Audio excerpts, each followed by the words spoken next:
Ya, Anda kembali dalam Pro Kontra. Sebelum kita ke lainnya ke Pak Arya lagi deh, karena tadi itu berulang kali Pak Ferry mempertanyakan independensi dari lembaga CSIS sendiri karena dikaitkan dengan pilkada Ahok kemarin. Kita semua tahu ya. Iya, CSIS nggak ngeluarin rilis. Hasil survei tiba-tiba hilang, begitu ya. Tiba-tiba sudah menjelang. CSIS diam, menjadi pendiam. CSIS tidak, padahal ada survei kan Pak ya.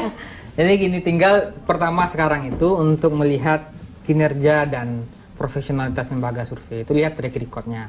Nah itu tadi track recordnya pilkada kemarin maksud track record yang saya maksud itu adalah apakah lembaga tersebut pernah keliru memprediksi hasil pemenang pilpres atau tidak, keliru memprediksi pemenang pilkada atau tidak, keliru memprediksi pemenang pileg atau tidak.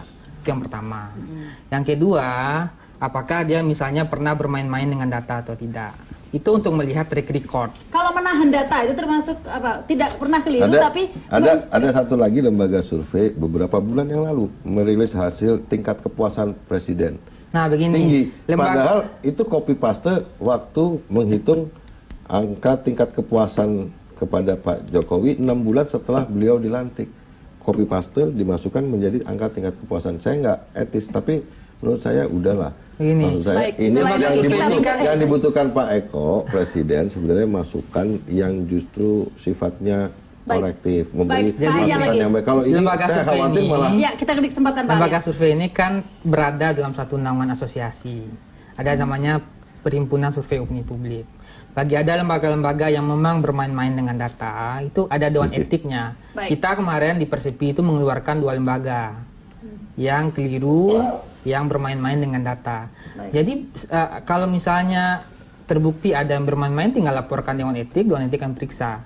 Nah kemudian Bang Ferry membandingkan dengan kenapa misalnya ada lembaga survei juga yang kepuasannya rendah.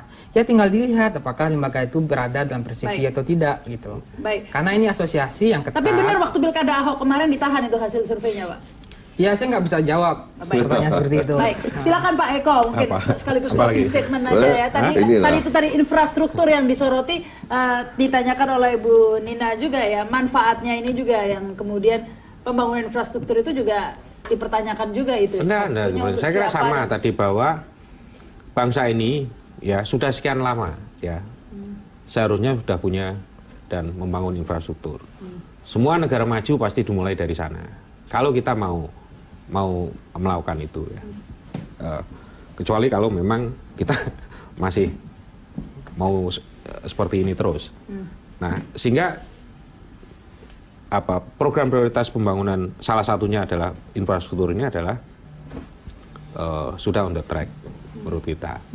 Nah, persoalan memang di kemudian di perjalanannya masih ada. Tadi infrastruktur kan tidak hanya jalan, ada listrik, ada pelabuhan dan sebagainya, infrastruktur pertanian dan sebagainya.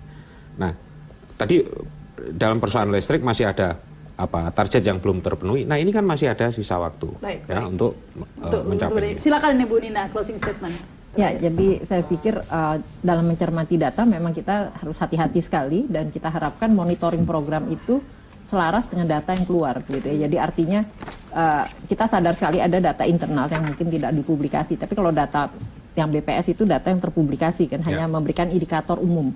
Jadi yang harus masuk ke dalam tentu data yang tidak terpublikasi yang tadi disebutkan target internal lah, ada kendala program gitu. Nah ini hal-hal yang menjadi catatan kami sehingga isunya tetap ada 3 ya. Dari 3 itu kan ada pertumbuhan ekonomi kah, ada sebetulnya kalau kita bicara pertumbuhan itu nanti kita bicara kuehnya seberapa besar yang mau dibagi. Nah kita lihat tumbuh ya, tapi kita ya jadi 5% mungkin di kisaran itu kita berharap jauh gitu kan. Yang kedua kalau kita bicara tingkat pengangguran itu adalah cermin dari pembagian dari kuehnya. Nah ini ketimpangan isunya sebetulnya kalau kita bicara. Dan siapa yang mendapatkan hasilnya gitu. Hasil itu asetnya itu. Demikian juga infrastruktur ya untuk siapa juga begitu. Ya, jadi ini justru hasilnya ini dirasakan manfaatnya di labor tadi kan. Ya karena ke nomor 1 pertumbuhan ekonominya kita pingin cepat kan. Tentu kita ingin mengejar ketinggalan kita dari tetangga, dari negara lain gitu. Nah yang ketiga tadi memang inflasi, daya beli. Daya beli ini PR besar juga karena kita sadar bahwa yang tapi problem kita inflasi rendah itu cermin yang baik apa buruk gitu. Kalau di ekonomi kita tentu lebih senang pertumbuhannya tinggi walaupun inflasinya agak sedikit lebih tinggi. Jadi hati-hati dengan inflasi rendah itu bisa jebakan juga.